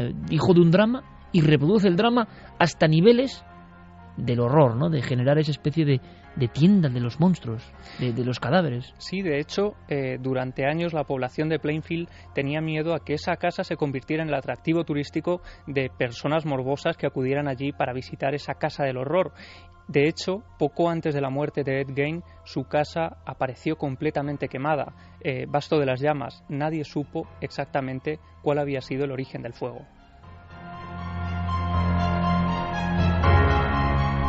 Una vez más, el fuego como elemento purificador, como purga de un sitio maldito, ¿eh? Hablábamos de las puertas del infierno, y para los habitantes de Plainfield, que no tienen historia reconocida antigua, eso era una puerta del infierno, claro. Sin duda, de hecho, ellos estaban casi agradecidos a ese fuego que, según todos ellos, había llegado casi de la nada. Lo que no se llevó el fuego fue la furgoneta de Ed Gein. La furgoneta de Ed Gein con la que él transportaba los cadáveres del cementerio a la granja fue comprada en una subasta por unos feriantes que fueron llevándola pueblo por pueblo de los Estados Unidos, permitiendo el acceso a los visitantes que quisieran entrar en ella. Algunos decían que incluso aún manchada de sangre por algunas de las atrocidades que había cometido, y con uno de esos letreros que decía: visiten la furgoneta de Ed Gein, la misma en que el asesino transportaba los cadáveres del cementerio a su propia casa. Esto ya cuando la morbosidad llega a una... que es lo que estamos viendo también hoy por Internet, la red global, ¿no? También, ¿no? Cuando la morbosidad llega a un aspecto insano, que es clarísimamente negativo para la esencia de un ser humano, y lo sabe, pero ese morbo le llama y le acaba deformando. Mucho antes de la red de Internet estaba, por ejemplo, Ed Gein y otros muchos asesinos despiadados, alimañas humanas, ¿no? Por decir algo. Pero hay una cosa que no acabo de entender, había cadáveres de cementerio, pero él, digamos, puso la guinda de ese pastel macabro con 2 muertes reales, con 2 asesinatos. Sí, porque él lo que necesitaba, de alguna forma, según sus palabras, durante los juicios a los que fue sometido, era piel fresca, piel recién obtenida de los cuerpos, para hacerse esos trajes, esas máscaras también que se hacía, y todos esos abalorios con restos humanos que tenía desperdigados por toda su casa. ¿Cuándo llega Hitchcock a esta escena? Pues fíjate, esta historia tuvo tanta fuerza y caló tan hondo en la sociedad norteamericana que obsesionó a partes iguales a gente como, por ejemplo, Tobe Hooper, el autor de La Matanza de Texas. Se inspiró en esta película y estuvo completamente obsesionado por esta figura, por Ed Gein, durante el rodaje y durante parte de la escritura del guión. O sea que a veces, como ocurre con algunas figuras demoníacas, en mi opinión, demoníacas, o sea, ejemplo del mal, que la gente le da como mucha cosa, no, es que tenía problemas, el mal en acción, claro, porque imaginemos a las pobres víctimas, claro, imaginemos a las pobres víctimas que nadie se acuerda de ellas, el mal en acción, pero ese mal, como un abismo que atrae a algunos creativos, algunos creadores, los abduce, y no es un trabajo normal, por ejemplo, el de La Matanza de Texas, es que el director le ocurrió la misma enfermedad, la misma fiebre que a Hitchcock. La misma que a Thomas Harris, por ejemplo, también para escribir El silencio de los corderos, y la misma efectivamente que a Hitchcock. Vaya triada, ¿eh? Thomas sí, Harris, Tobe Hooper y Alfred Hitchcock. Que antes de Hitchcock había llegado a un escritor norteamericano que de alguna forma fue el primero en escribir Psicosis, ¿no? Fue Robert Bloch, esa persona que vivía solo a un centenar de kilómetros de Plainfield, el lugar donde había actuado Ed Gein, por lo que conocía la historia de primera mano. Él escribió esa novela, Psicosis, y casi al poco de salir llegó una copia a manos de Alfred Hitchcock. Alfred Hitchcock en esos momentos había recibido ideas de Paramount y de todos sus productores para que hiciera una película sobre el diario de Ana Frank. Le decían que eso era un éxito asegurado, que él tenía que obtener beneficios a través de la fama que adquiría en aquellos momentos. Y era una estrella mundial, Alfred Hitchcock, en aquel momento. Y sin embargo se condenó a hacer un proyecto en el que nadie confiaba, en el que nadie creía y que incluso la mayoría repudiaba. De hecho, Hitchcock, cuando estaba leyendo esa novela de Psicosis durante la noche, muchas veces despertaba a Alma en medio de la madrugada solo para leerle algunos trozos, algunos párrafos, obsesionado con ese personaje de Norman Bates, que en realidad sería el alter ego de Ed Gein. O sea, estamos de nuevo, Javi, en el genio, la creatividad, la obsesión, y cuando ya una cosa no es un trabajo, cuando esa cosa que tú creías que dominabas te domina a ti. Completamente. Y de hecho, él llegó a sufrir auténticas pesadillas en mitad de la noche con esa figura de Ed Gein. De hecho, en una película muy reciente que protagonizaba Anthony Hopkins imitando a ese personaje, ¿no?, de Alfred Hitchcock de forma casi magistral, pues su conciencia aparecía como la figura de Ed Gein, porque ellos habían captado cómo ese personaje durante el proceso de creación de Psicosis se había adueñado del gran director de Hollywood. ¿Me quieres decir que el gran Alfred Hitchcock llegó a tener pesadillas? ¿Se le aparecía de alguna forma en pesadillas Ed Gein en su dormitorio, en su casa? Y no son cosas de película, Iker. Como tú decías, tenemos aquí encima de la mesa un libro, Alfred Hitchcock y el rodaje de Psicosis, de Stephen Rebello. Él es un guionista muy importante de Hollywood que mantuvo interesantísimas conversaciones y entrevistas con todo el equipo de rodaje, con el propio director, con Alma, con gente muy cercana al director. El libro se publicó en 1990, pero gran parte de su contenido apenas se ha dado a conocer hasta hoy. De hecho, ni siquiera la propia película hace alusión a algunos de los relatos y de esas partes que se cuentan en este libro. Cosas que vamos a conocer a partir de este instante, Javier. Pues mira, para que te hagas una idea, en el momento en el que Hitchcock termina de leer Psicosis, lo primero que hace es pelear con todo su entorno para que acepten que esa es la película que él va a llevar a cabo. Paramount, desde el primer momento, se niega en rotundo a producir una película similar, hasta tal punto que es el propio Hitchcock el que tiene que hipotecar su casa y producirla con el dinero de su propio bolsillo, convenciendo completamente a Alma, su esposa, que confiaba en él plenamente, pero que también de alguna forma intentaba reconducirlo y decirle que quizá esa película no era lo mejor para su carrera cinematográfica. Él se juega su dinero. Se juega su dinero y no solo eso. Y su eso, futuro posiblemente, ¿no? Su prestigio también como director, porque era algo completamente alejado a lo que el director venía haciendo de un tiempo a esa parte. Y además, en el momento en el que él decide que va a seguir adelante con el proyecto, manda que la gente de su entorno salga a las tiendas, salga a las librerías y compre todos los ejemplares posibles de Psicosis para que nadie tenga constancia del final. Y estamos ante una escena, yo creo que también muy importante, ¿no? Porque hay una especie de mal global de cuando alguien tiene éxito o es un Hitchcock, decir, no, claro, tenía el apoyo, la publicidad detrás de él. Pero en todos los seres geniales hay momentos en que se la juegan, en que no tienen nada, en que están delante de un abismo y solo su fe en su obra, a contracorriente, les obliga a tomar un camino. Luego qué sencillo es verlo desde fuera, o ver Psicosis ahora, que puede parecer otra cosa. Claro, en su época era un escándalo, era algo bizarro, aberrante y demasiado extraño y profundo, ¿no?, en cuanto al sondeo del mal. Pero qué bonito, yo no lo conocía, desconozco todo lo que estás contando, Javier, pero me gusta ese Hitchcock que hipoteca su casa. Y si vamos a grandes figuras que han tenido ese éxito absolutamente reconocido incluso, nunca lo han tenido fácil. Los que de verdad han triunfado nunca lo han tenido fácil y en cierto momento incluso se han jugado todo lo que tenían con esa extraña fe, ¿no? Una fe que era lo único que le impulsaba hacia adelante a seguir con esa película porque, como decimos, todo su entorno estaba a la contra. De hecho, una vez que él ya decide continuar con el proyecto, tengamos en cuenta que la película se estrena en 1960. Ed Gein había sido capturado en 1957. Solo habían pasado 3 años y Hitchcock ya estaba hablando de hacer una película sobre esos crímenes. Y lo primero que hace es una rueda de prensa en la que convoca a los principales medios de la ciudad y les explica que su próxima película estará basada en esos crímenes de Ed Gein. Damas y caballeros de la prensa, buenas tardes. Veo que han estado devorando el artículo sobre el señor Ed Gein, un hombre violento, y la persona real en la que se inspira Psicosis. ¿Psicosis? Todos albergamos pensamientos ocultos y violentos. Cuando la policía de Wisconsin asaltó la granja del señor Gein, encontraron 10 cabezas de mujer separadas de su tronco. Pasen las fotos, por favor. Echen un vistazo. Máscaras de piel humana. Unos labios atados a un cordel para subir la persiana. Y un bote lleno de narices humanas, así como... ¿En serio va a ser esta su próxima película, señor Hitchcock? Esa es mi intención, querida señora. Buenos días a todos. Buenos días. Levantad todos la mano derecha. Juro solemnemente...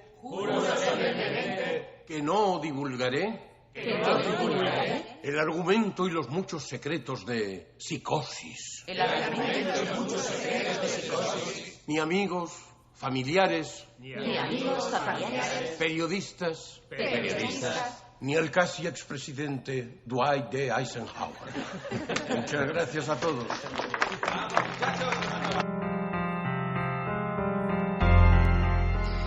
Así Hitchcock consiguió llevar adelante ese proyecto en el que no creía absolutamente nadie, en el que estaba todo a la contra, tenía todo a la contra, y sin embargo, poco después de terminar el rodaje, tuvo que seguir lidiando con la productora, con Paramount, porque no quería estrenarla en ningún sitio, querían imponerle escenas o borrar determinadas escenas que no podían emitirse de ninguna forma, ante lo que él se negaba en rotundo.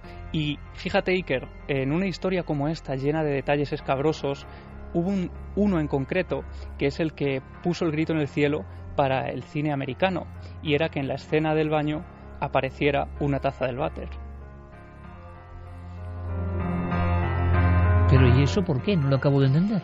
Pues fíjate, es una cosa un poco extraña, pero es que para la sociedad norteamericana ver una taza del váter en una película era algo como... ofensivo. Demasiado ofensivo.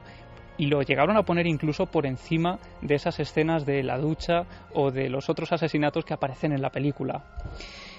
Pero es curioso porque una de las escenas en las que más esmero puso Hitchcock es esa escena de la ducha. La más célebre, seguramente si se hace una compilación del cine del siglo XX, hay muchas que empiezan con la cara de la actriz y la sombra del cuchillo, ¿no? O sea, yo creo que es una de las 10 escenas más importantes de la historia del cine. Seguro, ¿no? Segurísimo. Y él dice que esa escena en concreto en el libro es la única casi que le impulsó a hacer esa historia. Una historia en la que la protagonista muere a los 30 minutos de la película. Es decir, es un guión un tanto extraño para lo que se llevaba en esa época. A mí, ¿sabes qué? Y ahora seguimos descifrando cosas, yo no sé, Carmen, ¿tú qué recuerdo tienes de Psicosis? De algún par de visionados y encima, claro, en la televisión. Y yo no sé si incluso Chicho Ibáñez Serrador hizo alguna reversión o presentó o puso él una introducción a una emisión de Psicosis en algún viernes por la noche, hablo de final de los 70, cada aquello se te queda como... La escena de la ducha evidentemente me sigue produciendo escalofríos, porque el hecho del cuerpo mojado en la ducha y un cuchillo de cocina es como muy impresionante. Y el mundo está ya acostumbrado a ver cosas muy impresionantes, pero eso sigue haciendo daño. Lo rodó de tal forma que sigue haciendo daño, ¿no? Pero a mí hay una escena de Psicosis, fijaos, que es un poco la mente selectiva y que no se me marcha, que es la protagonista en su coche sola, en la carretera, la oscuridad que le rodea es una oscuridad tan maligna, pero ella va simplemente por una carretera con el coche y tiene ya un rictus de inquietud.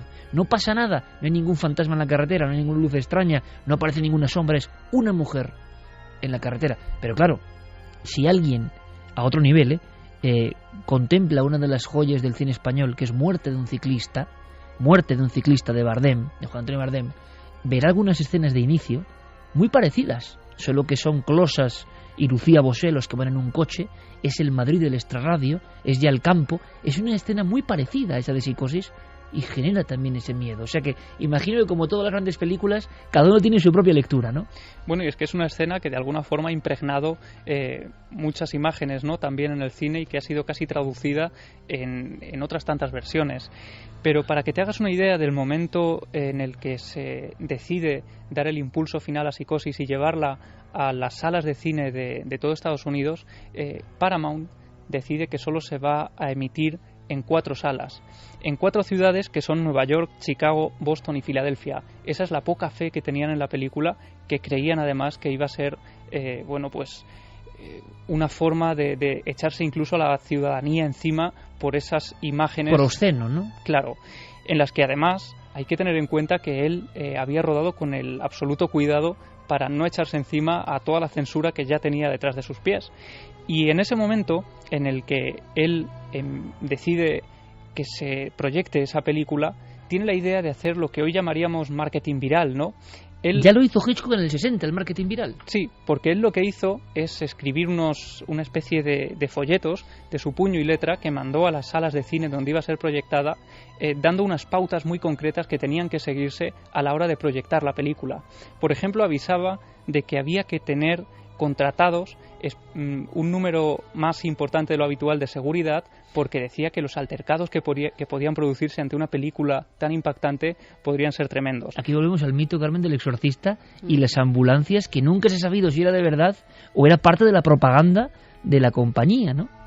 Era verdad, yo he llegado a ver fotografías en las que en la puerta, no sé si por casualidad o no, en la puerta del cine, pero que se emplearon, ¿no?, como elemento se incendiario.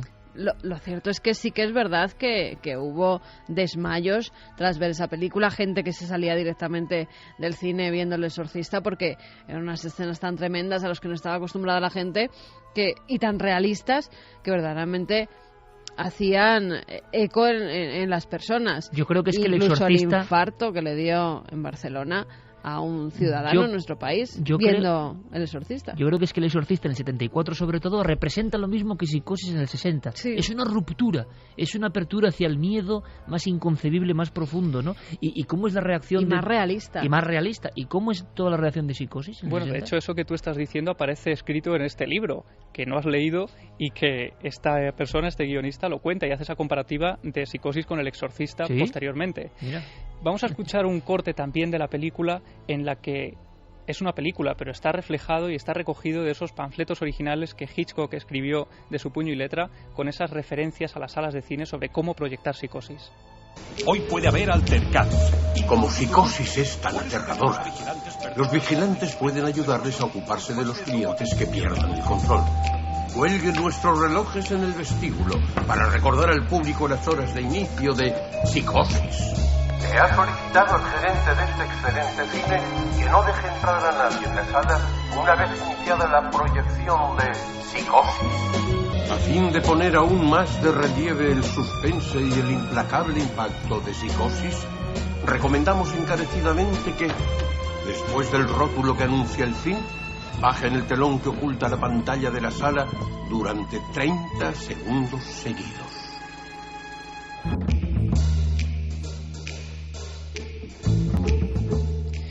Finalmente, en esa proyección se produjo una serie de cosas que la gente no sabía muy bien explicar y que fueron incluso estudiadas por psiquiatras de la época. Por ejemplo, algunos espectadores aseguraban que en esa escena de la ducha ellos habían visto la sangre de un color rojo muy vivo, cuando la escena se había grabado en blanco y negro. Pero fueron muchos, Iker, muchas personas desde diferentes puntos de Estados Unidos donde se proyectó la película, los que aseguraron que esto había ocurrido. Qué interesante la percepción, ¿no? Es el impacto psicológico de tal calibre que alguien ve lo que no está ahí.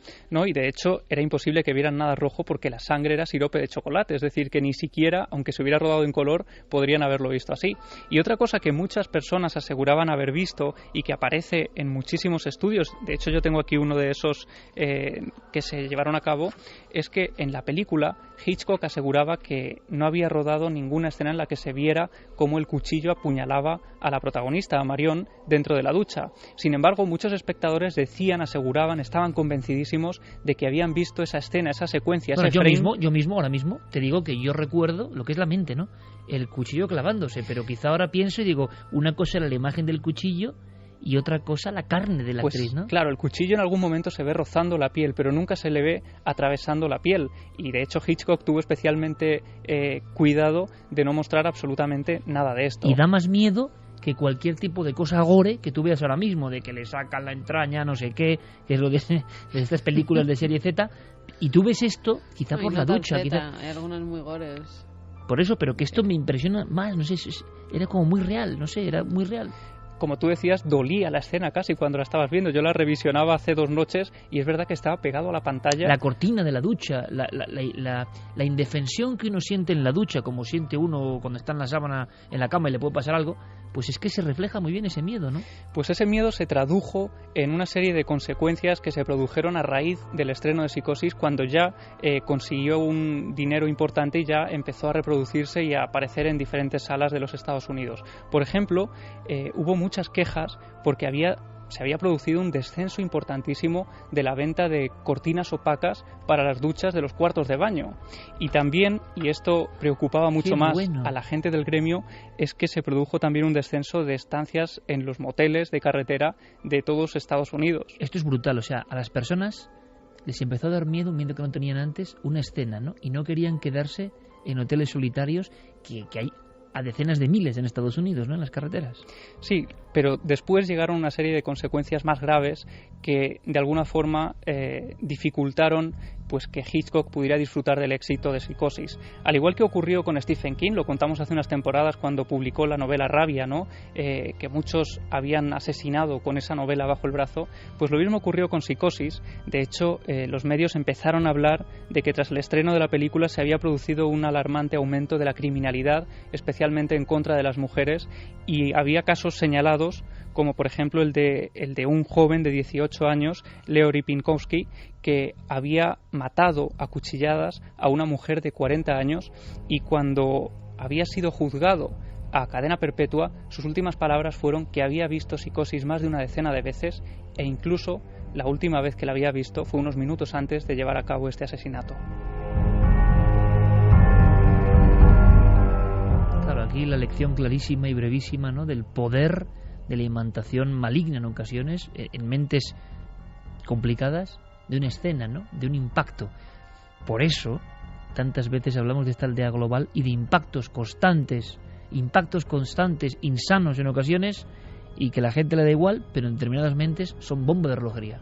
Y ocurrió bastantes veces, más de las que les gustaría al director y a toda la Paramount, ¿no? Henry Adolph Bass acabó acuchilladas también con 3 mujeres intentando imitar esa escena de la ducha, y uno de los casos más sonados fue el de Mira Jones, la actriz que hacía de doble de luces de esa protagonista que moría en la ducha. Pues esta mujer fue también asesinada a cuchilladas por su vecino Kenneth Dean Hunt, que estaba también completamente obsesionado con la película y más concretamente con esa escena. O sea, la doble de la actriz de la ducha es asesinada por alguien obsesionado con la película. Estamos hablando ya de un ciclo casi de nueva película maldita, ¿eh?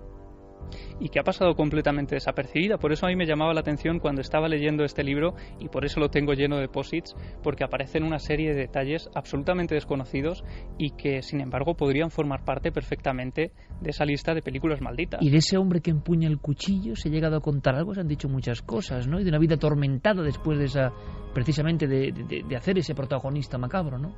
Sí, esa persona pues también de alguna forma perdió casi su carrera profesional, apenas volvió a hacer nada más sonado que Psicosis, pero lo mismo le ocurrió a Robert Bloch, el actor, o sea, el escritor que había hecho esa novela. Y lo mismo ocurrió, por ejemplo, con este hombre, con Kenneth Dean Hunt, el asesino, el último que empuñó un cuchillo casi con la película de Psicosis en la retina, del que se subastaron incluso fotografías por internet de la época a precios desorbitados. De alguna forma la otra historia, ¿no? La otra historia de una película que monetariamente imagino que al final sí que se convirtió en un éxito, ¿no? Fue un éxito rotundo, y en ese momento, Iker, en el que la película empezó a funcionar como solo Hitchcock esperaba cuando empezó a rodarla, todos empezaron a darle palmaditas en el hombro y a decirle que confiaban plenamente en él desde el primer minuto. La vieja historia tantas veces repetida, ¿no? De la adulación, pero siempre a toro pasado, claro. Estupenda crónica, Javier. Hemos aprendido cosas de lo que ocurre, ¿no? Con los viejos libros en ocasiones rescatados y que tienen información seguramente de otro escritor que en el 90 hace ese libro que tiene Javi encima de la mesa junto al micrófono, que se obsesionó con esta historia porque esto es una cadena al final, ¿no? Hablamos de miedos colectivos, y si hablamos de miedos colectivos, Carmen, que le hay que dar paso a nuestro compañero Diego Marañón, ¿no? Claro que sí. Vamos allá. Vamos a ver si Diego Marañón nos habla, por ejemplo, de una leyenda que vamos a darla, o verdad, como inicio, y sin que sirva de precedente, primero la encuesta. Nos contó una historia. Noel ya se pone hasta nervioso, claro, porque se le ha vuelto a poner a prueba. Se le ha vuelto a poner a prueba a Noel, y van como... ¿Cuántas semanas llevamos de programa? Llevaremos 30 semanas, por lo menos, ¿no? Pues 30 veces o 25 veces se le ha puesto a prueba a Noel y no falla. No falla en su oráculo inverso. No falla en su oráculo inverso. Diego Marañón, como a nosotros se nos olvida con tanto trajín por la semana, Diego Marañón apunta muy bien cuando Noel dice pulgar arriba, pulgar abajo. Yo recuerdo que el último fue pulgar abajo, si no me equivoco. Diego Marañón, compañero, buenas noches. Buenas noches, Iker, ¿qué tal? Vamos a primero, como decía, ver los datos. En ikerjiménez.com, como siempre, la encuesta. ¿Y qué dice la encuesta? ¿Qué dice la encuesta de la historia de contagio que nos contó Diego? Pues de las más escalofriantes, ¿eh? Ahora recordamos. Ahí, ¿eh? Aquí la gente no tenía nada claro. Verdadera la historia, 53,9%. Falsa, 46,1%. 53 verdadera, 46 falsa. Y era la historia, Diego, que si quieres en un minuto resumimos rapidísimamente, que también daba... Era como Hitchcock y Psicosis, casi hacía daño también, ¿no? Sí, era una historia, una leyenda urbana que se extendió bastante, además, durante los años 80 y principios de los 90, y que decía que en algunas salas de cine, en esa oscuridad, en esa penumbra, cuando entrabas y te sentabas, podrías encontrarte con la desagradable sorpresa de sentarte sobre una jeringuilla que quizá estaba infectada con alguna enfermedad mortal casi. Eso llegó a España con mucha fuerza, se comentó constantemente, como otros muchos mitos o verdades, cuidado, que iremos repasando. Diego, solución del enigma, también cinematográfico. Pues me temo que esta noche nuestra audiencia ha fallado, porque no hay ninguna prueba de que esta leyenda sea verdad, Iker. Y es curioso. ¿Me porque... quieres decir? Bueno, acabo de ver a Noel disimulando detrás de las pantallas y de los múltiples mandos. ¿Sabes lo que estaba haciendo Noel ahora mismo? Y no estoy mintiendo, ¿verdad, Carmen? No. Estaba haciendo así como cuando metemos un gol en nuestros partidos, o sea, con el puño cerrado, o sea, parecía ahora mismo, no sé, el mismísimo Santillana o Mejido y ¿Tú compañía. estás seguro de que no hay gol. ningún recorte antiguo por ahí que diga que alguien se pinchó con una de esas agujas? Hombre, a mí me alivia saber que es una leyenda urbana. Yo te aseguro... Juraría que he visto algún recorte diciendo que en un... Sí, en el periódico de siempre que leías en la facultad. Historias del mundo, ¿no? Noticias del mundo. No, en serio. Esta leyenda, además, es muy curioso porque evoluciona, se ramifica... Tu lectura de cabecera en la Sí, facultad. claro. Tú mientras leías a filósofos. Por supuesto. Sí, claro. A ver, Diego, cuéntame. No, que os comentaba que esta leyenda pues tiene varias ramificaciones y algunas es curioso que se han ido perdiendo con el paso del tiempo, porque, claro, en años recientes, con la expansión de los teléfonos móviles, poca gente o muy poca gente utiliza ya las cabinas. Bueno, pues esta misma leyenda se ha contado, Sí, señor. efectivamente, que estas jeringuillas estaban en el orificio por donde te salía el cambio de la cabina. Claro, como esto Sí, ya señor. Sí, es señor. tan poco usado, pues esto se ha dejado se ha dejado atrás en el tiempo y se ha centrado en los últimos años, especialmente los emails se centran pues en las salas de cine, que es un lugar al que la gente sí que sigue acudiendo. Oye, yo me quedo aliviado en este caso. Bueno, Noel ha triunfado sin duda alguna, pero hay una cosa muy interesante y es cómo el miedo vertebra perfectamente las cosas. ¿Quién pensará primero esa historia? O sea, donde tú metes el dedo para coger el cambio, o sea, un espacio cuadriculado oscuro donde tú no tienes ningún control y metes el dedo, ¡pam! Ahí está la gente. Y menos mal que la gente, hay que decirlo, no es tan mala, ¿no? O sea, que si esto es una leyenda... Bueno. Es un poco como lo de las cuchillas en las manzanas, ¿no? De Halloween, que parece un poco esa historia también. Bueno, inventada por la misma pero mente, por lo menos. descubrieron que en algunos caramelos sí que metían algunas cosas, incluso drogas para los niños, ¿no?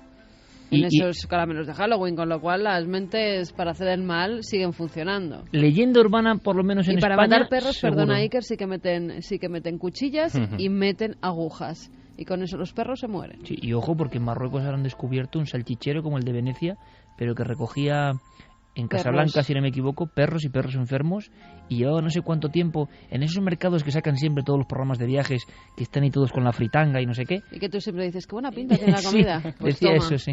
Pues sí, la verdad es que son cosas que dices de leyenda urbana, pues no, de verdad.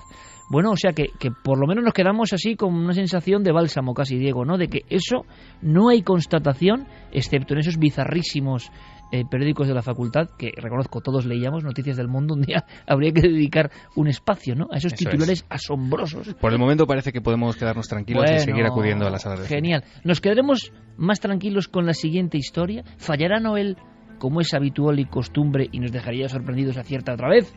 ¿O no? ¿O habrá empezado el cambio de ciclo en el Calero? Pues fíjate, vamos a averiguarlo. Yo creo que, Iker, todos tenemos alguna película que de pequeños, cuando nos asomamos por la puerta del salón y la vemos cuando en una edad en la que no debemos, nos deja bastante impactados. Eso debió pasarte a ti porque te confirmó que lo de Chicho con psicosis ocurrió. ¿Ocurrió? Sí, y tú tenías 8 años, porque esa película, tengo aquí los archivos, se emitió en Mis Terrores Favoritos el 9 de noviembre del 81. Explícame qué hacías tú con 8 años viendo Psicosis. Pues estaba en casa de mi primo Roberto, como no, y estaba viendo, como él era más mayor que yo, la película, y me acuerdo perfectamente del salón, la imagen de esa película en blanco y negro, la luz apagada, y claro, y eso no se olvida. Qué bien, Diego, pensé que era un sueño, una pesadilla. No, ocurrió. Bueno, pues eso que a ti te ocurrió con Psicosis, a mí me ocurrió cuando era también muy, muy pequeño, supongo que otros 8 o 9 años, con otro clásico del gore y del género slasher. Me ocurrió con Pesadilla en Elm Street. Una película que todo el mundo supongo que conoce, de Wes Craven, estrenada en 1984, en la que se creó pues al más sanguinario, ¿no?, de los antihéroes cinematográficos, a Freddy Krueger, ese asesino psicópata a medio camino entre la realidad y el mundo de los sueños, que se introducía, ¿no?, en los sueños de sus víctimas y que era capaz, en ese terreno de lo intangible, de acabar con sus vidas. Pero, ¿qué pasa, Iker, si esto, aparte del argumento de esta saga de películas, fuese algo más que una idea de guión? ¿Y si existiesen víctimas, Iker, que han muerto durante sus sueños? Es decir, gente que tras luchar durante horas o durante días para no caer dormidos, intuyendo que algo podía ir mal, en el momento en el que han caído en los brazos de Morfeo, han encontrado la muerte. ¿Puede matar el sueño? ¿Puede matar una pesadilla? Te iba a preguntar eso, Diego. Me hablas de pesadillas que llegan a matar a la persona que está viviendo en ellas en ese momento, que no despiertan, que mueren. Más allá de Freddy Krueger, esta idea se ha comentado durante los últimos, casi te diría que décadas, y hay quien dice que es verdad y hay quien dice que es mentira y que viene de esta película. Venga, Carmen. Pues no lo sé. La verdad que pienso que sí. Que es verdad. Javier Pérez Campos. Yo me lo sé, entonces no voy a responder. Vale.